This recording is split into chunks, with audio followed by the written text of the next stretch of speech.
Difficult होता आणि मी म्हटलं मला टाइम मिळाला येतो, पण परत आज अभ्यास घेणं लागलं, मला ऑप्शन नव्हता. तर ही छोटी म्हणजे आमची ती पूजा, तर तिला हे घ्यायचं होतं, याच्यासाठी इन्क्वायरी करायची होती. काल मी येऊन गेलो पण मला जास्त काही समजलं नाही त्यामध्ये.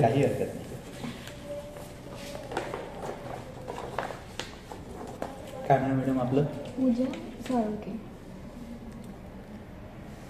पूजा मॅडम, आपलं एज्युकेशन काय झालं? बीकॉम. बीकॉम झालेलं आहे.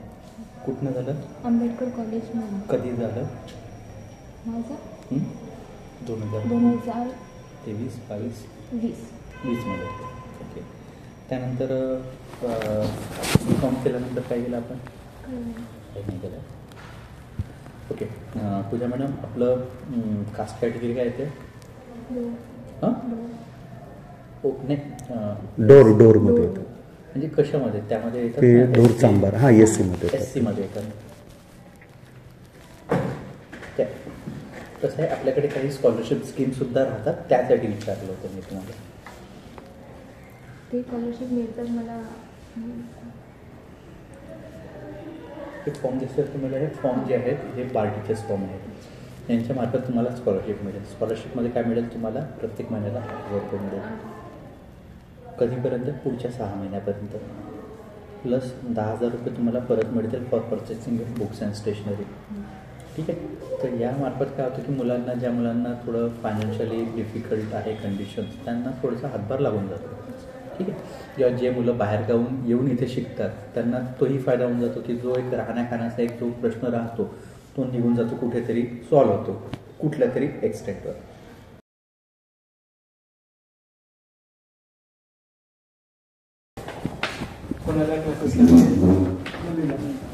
तुला लावायचे? ज्यांना लावायचे आहेत त्यांना समोर ते बरं पडतं. काय नाही तुझं? सुहानी मनीष कांबळे. सुहानी. सुहानी, एज्युकेशन काय झालं तुझं? BA pass. BA झालं आहे. हो.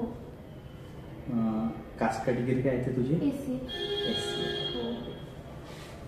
तुम्हाला आपल्यातर्फे स्कॉलरशिप स्कीम सुद्धा मिळेल. ठीक आहे. स्कॉलरशिपमध्ये काय मिळतं तुम्हाला? प्रत्येक महिन्याला 8,000 रुपये मिळतात. ठीक आहे. प्रत्येक महिन्याला पुढच्या 6 महिन्यापर्यंत.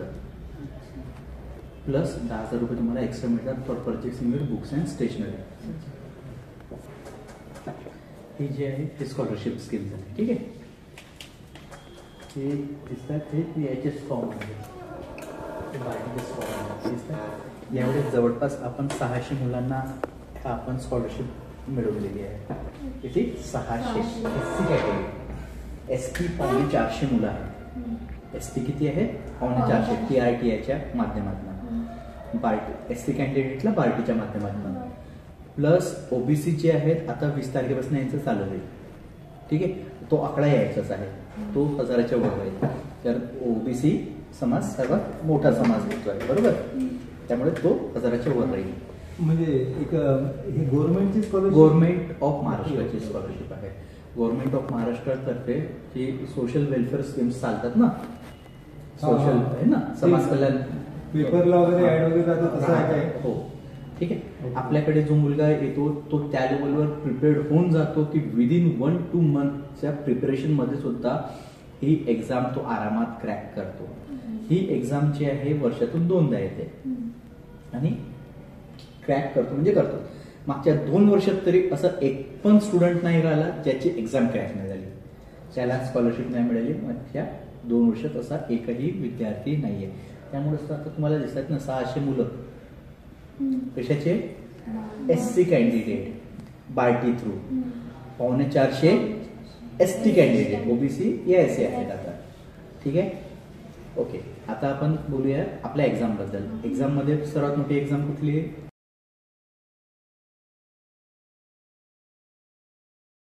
IBPS फुल फॉर्म सांगा. IBPS जो आहे आपली जसं एक UPSC राहते, ठीक आहे, त्याच प्रकारे MPSC राहते, ठीक आहे. तर हे काय आहे, एक बॉडी आहे. UPSC काय आहे आपलं, एक युनियन पब्लिक सर्व्हिस कमिशन या प्रकारची एक बॉडी आहे, ठीक आहे. तर ही जी आहे इंटरपर्सनल बँकिंग स्टाफ सिलेक्शन असं काहीतरी आहे सर.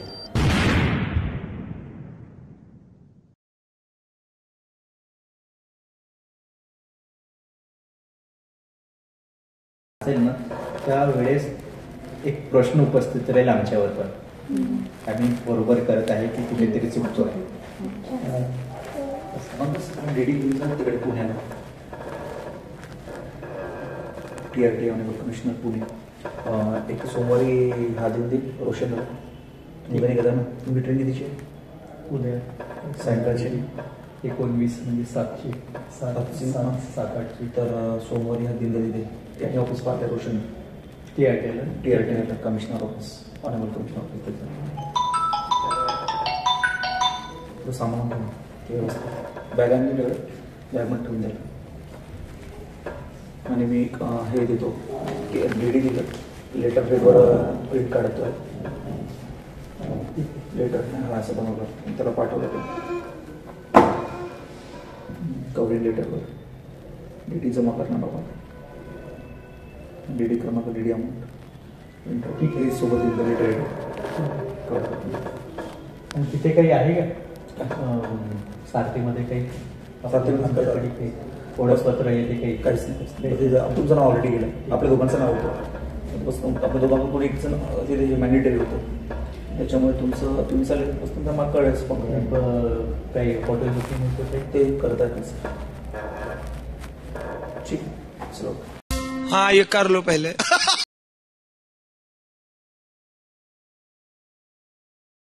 त्यानंतर इथे येतं एक करन्सी बद्दल क्वेश्चन येतात. ओके, करन्सी म्हणजे काय, चलन म्हणजे नोटा, ठीक आहे. भारतामध्ये कुठल्या नोटा आहेत, 1 रुपयाची नोट आहे का, आहे ना, आहे. 2 रुपयाची सुद्धा आहे, 5 रुपयाची आहे, 10 रुपयाची आहे, नंतर 20ची आहे, 50ची आहे, त्यानंतर 100 आहे, 200, 300 आहे का, नाही, 400 नाही, मग 500, 1000ची होती, बंद झाली, बरोबर. मग आता 2000ची आहे, नाही, बंद नाही झाली, ऑफिशियली नाही झाली, आहे. ह्या नोट आहेत, बरोबर. ओके, तुम्हाला विचारतील 300 रुपयाची नोट आहे का, त्यानंतर तुम्हाला विचारतील 2000ची जी नोट आहे या नोटाच्या मागे एक चित्र आहे, तो चित्र सांगा. 2000च्या नोटाच्या मागे कशाचं चित्र आहे, मंगलयान. पण जेव्हा मंगलयान 2014-16 मध्ये काहीतरी हे केलं होतं प्रक्षेपण, पहिलं मंगलयान, ठीक आहे, त्याचं चित्र आहे 2000च्या नोटच्या मागे. ओके, 500 रुपयाची नोट पाहिली असेल तुम्ही, किती दिले 500 रुपयाच्या नोटाच्या मागे कशाचं चित्र आहे, लाल किल्ला. काय आहे, लाल किल्ला. 200ची नोट पाहिली असेल, शेंद्री पिवळ्या कलरची नोट, काय नोट, काय लक्ष देता, ऑनलाईन पेमेंट आलं ना सगळीकडे.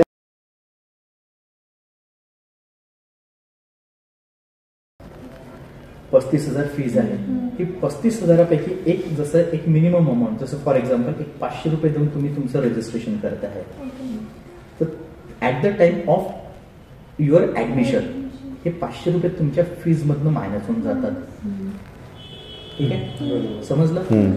बट इन एनी केस तुम्हाला असं वाटतंय की नाही असं होतं नाही, कधीतरी हा पण प्रॉब्लेम येतो की तसं तुम्ही आता ग्रॅज्युएशन झालं, तुमचा MBA ला चांगल्या ठिकाणी नंबर लागला, तुम्ही आता हे क्लासेस न करता तुम्हाला MBA करायला घरचे म्हणताय, तुम्हाला तिकडे जावं लागतंय, होतं ना असं पुष्कळदा, ठीक आहे. किंवा दुसऱ्या कुठल्या कारणास्तव तुम्हाला बाहेर गावी जावं लागत आहे, 2 महिन्यानंतर तुम्ही बॅच जॉईन कराल, काही मॅडमला तेच करायचं, MBA करा. मी म्हणतो बँकिंग बघ काय मिळतंय का नाही, ऐकायलाच तयार नाही. MBA करणं किंवा मास्टर करणं आज हा फक्त आणि फक्त आपला टाइम वेस्ट करणं आहे. खरे पाहता गरीब आणि गरजू विद्यार्थ्यांना निशुल्क शिक्षण देता यावे हा या योजनांचा उद्देश आहे.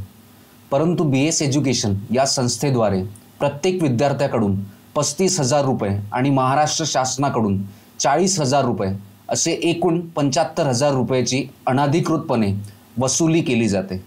प्रत्येक वर्षाला 5,000 विद्यार्थ्यांनी जर पैसे भरून ॲडमिशन घेतले तर 3 वर्षात एकूण 110 कोटींचा हा फ्रॉड होईल. तेव्हा अशा बोगस संस्थेची चौकशी होऊन त्यास ब्लॅकलिस्ट केलं गेलं पाहिजे, जेणेकरून पुन्हा कुणी अशी हिंमत करणार नाही.